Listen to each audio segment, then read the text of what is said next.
অনেক দিন ধরেই তোমাদের সাথে কোনো রান্নার রেসিপি শেয়ার করা হয় না, তাই আজ ভাবলাম যে চটজলদি কিছু যদি বানিয়ে তোমাদের সাথে শেয়ার করা যায়। তাই বানিয়ে ফেলেছিলাম পটেটো চিজ বল। ঘরে থাকা সামান্য কিছু উপকরণ দিয়ে তোমরাও এটা একদম সহজেই বানিয়ে নিতে পারবে। চলো দেখে নিই এটা বানাতে কী কী লাগবে। ফার্স্টে এখানে লাগবে সেদ্ধ করা আলু। আমি এখানে দুটো মতো বড় সাইজের আলু নিয়ে নিয়েছিলাম।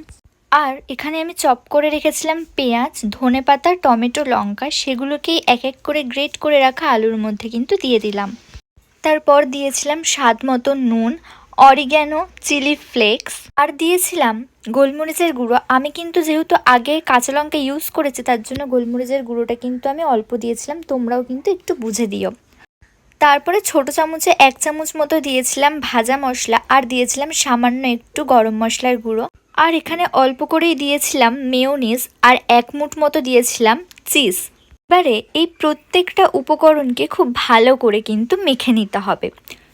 তারপর মাখা হয়ে গেলে এটাকে কিন্তু আমি 5 মিনিট মতো একটু রেস্টে রেখেছিলাম। তোমরা চাইলে রেস্টে নাও রাখতে পারো।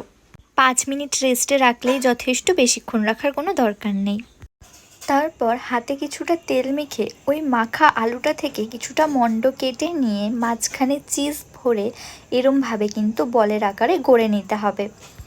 আর হ্যাঁ, এখানে কিন্তু আমি স্লাইস চিজ ইউজ করেছিলাম, তোমরা চাইলে কিউব চিজও ইউজ করতে পারো। তারপর ওই বলটাকে একবার প্যানকোতে, তারপরে গোলা কর্নফ্লাওয়ারের মধ্যে আবার একবার প্যানকোতে, এরমভাবে ডাবল কোট করে নিতে হবে। এইভাবে চেপে চেপে কিন্তু সুন্দর করে একদম ডাবল কোট করে নিতে হবে। আর দেখো আমার প্রত্যেকটা কিন্তু করা একদম কমপ্লিট। তারপরে কড়াইয়ে তেল দিয়ে তেলটা গরম হলে এক এক করে বলগুলোকে ছেড়ে উল্টে পাল্টে ডিপ ব্রাউন করে ফ্রাই করে নিলেই কিন্তু রেডি হয়ে যাবে গরম গরম পটেটো চিজ বল। আশা করি এটা খেতে কিন্তু তোমাদেরও ভালো লাগবে, আমারও কিন্তু খুব ভালো লেগেছে। আজকের ভিডিওটা এখানেই শেষ করছি।